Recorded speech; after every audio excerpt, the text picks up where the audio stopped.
Rádio Inverso. A vida tem muitos sentidos. Hoje as pessoas são permanentemente engajadas a tudo, especialmente por uma questão de consumo, né? O consumismo, ele vive também a partir do engajamento do consumo.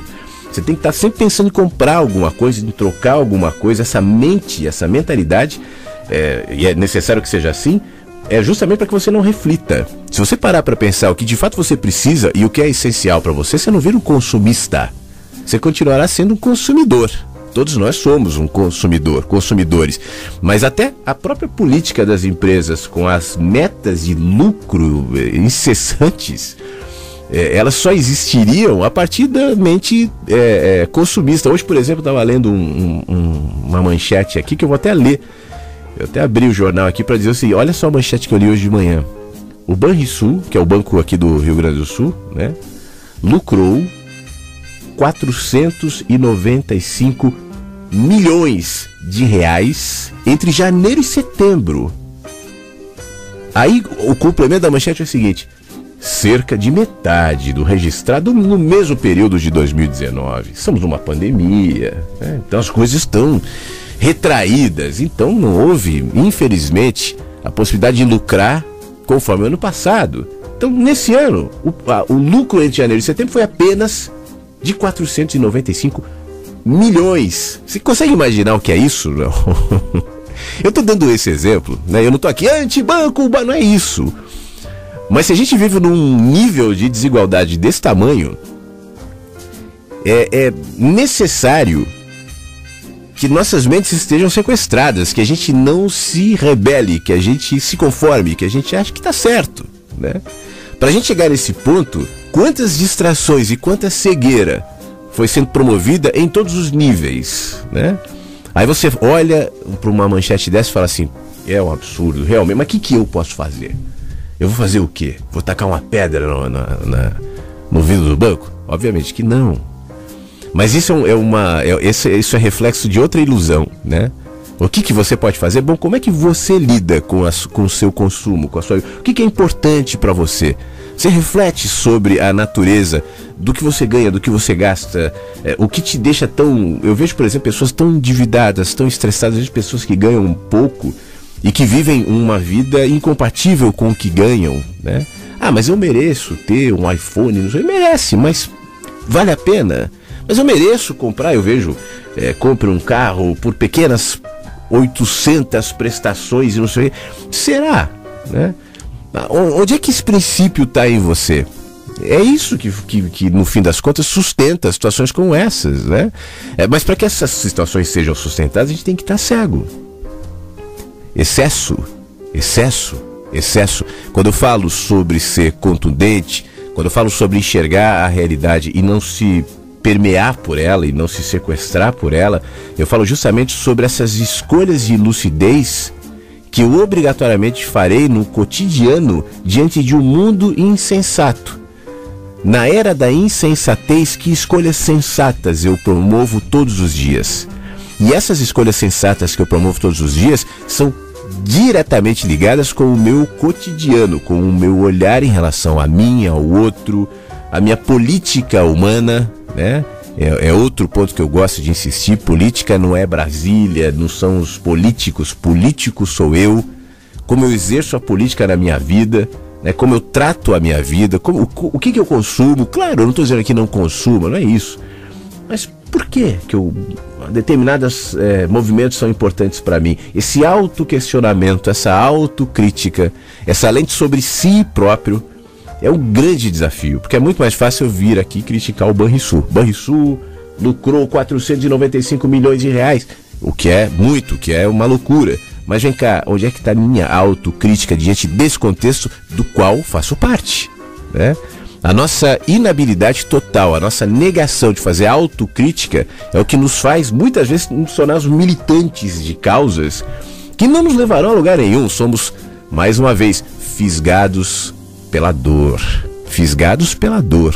A gente se incomoda, a gente olha para esse tipo de coisa, se entristece, e é justamente a nossa revolta, o nosso entristecimento, a nossa dor é que é fisgada por quem depois sai falando, tem que mudar tudo isso daí, e a gente vai, né? Ontem eu falei muito sobre a morte dos deuses, sobre povos e como um efeito milenar, né? Sempre houve, quando as pessoas se sentem perdidas e cansadas, elas buscam deuses, e sempre tem candidatos a deuses em todos os níveis. Você entende quando eu falo que a sua autocrítica, né, é o antídoto em relação a isso? Não é olhar para fora, não é criticar fora, apesar de ter críticas a fazer. Mas olha, presta atenção numa coisa: quando a crítica nasce de uma mente lúcida e pacificada, né, a natureza da crítica vai na mesma direção. Você entendeu? Quando a crítica nasce de uma mente lúcida e pacificada, a natureza da crítica vai na mesma direção. E sendo assim, os efeitos da crítica também. A crítica pela crítica gera mais revolta, né? Como houve nesse fim de semana, e falamos amplamente sobre isso. Você veja, eu acho que é muito evidente, né? Bem pedagógico, você vê parte dos comentários ali, me xingando e tal. Nesse caso eram críticas em relação a mim, né? Ou ao que eu falei, enfim, ao que eu penso. Você consegue perceber a natureza daquelas críticas? Eu não estou dizendo isso porque eram em relação a mim. Obviamente que eu também, assim como todo mundo, sou passível de críticas, sem dúvida alguma, né? Não sou um ser perfeito, não é todo mundo que me critica está sendo insensato. Não é isso que eu estou falando. Mas você percebe pela linguagem, pela raiva, pelo ódio, pela tentativa de destruir quem pensa de outra maneira. Essa é uma crítica fruto da insensatez. Eu acho que nós devemos ser absolutamente críticos na vida. Eu sou muito crítico, mas antes disso eu sou autocrítico, né? Eu não direciono críticas sem antes fazer uma autorreflexão de por que isso me incomoda, né? Por que isso é alvo de uma crítica para mim? Porque senão você vai virar o juiz da humanidade. E é aquilo que eu falava sobre a armadilha dos militantes, né? Que sai por aí sempre com uma causa tal. Mas por quê? Não que não devamos, né? Não possamos ser militantes, ser nossas causas. A gente pode tudo, né? Você pode ser qualquer coisa. Nada não é errado, não é problemático. Não é por conta disso. Aqui não é uma crítica em relação à própria militância. Mas eu ficaria muito feliz se as militâncias, de maneira geral, fossem exercidas a partir de um ponto de lucidez e não de um ponto de insensatez. E, infelizmente, eu vejo há muito tempo e cada vez mais nessas militâncias, especialmente as políticas, mas não só, né? Militância não é só um fenômeno político, da política ali, com P minúsculo, como eu costumo chamar. Existe a militância religiosa, existe a militância de categorias profissionais, existem militâncias de muitas naturezas, né? A militância insensata é a militância sem autocrítica. É a militância que quer mudar o mundo, quer mudar o outro, tem propostas para outra humanidade, para outro mundo, mas jamais cogita a mínima possibilidade de mudar a si próprio. É o mundo que tem que mudar. E você sabe que pode até parecer contraditório isso, mas pelo menos em nível de autopercepção e tal, é mais fácil eu me movimentar no sentido de mudar o mundo do que mudar a mim mesmo. Mudar a mim mesmo é muito mais desafiador, porque mudar o mundo alimenta o meu ego.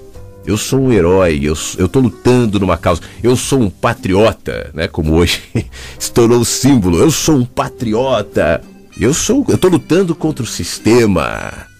Você vê a minha valentia, a minha força. Agora, quem é que está a fim de se enxergar, de se perceber, de se autocriticar e de usar inclusive os seus incômodos, suas dores como espelho para si próprio? Se você fizer isso, né, é uma viagem, primeiro, uma viagem dolorida muitas vezes, é uma viagem demorada, porque dura a vida inteira.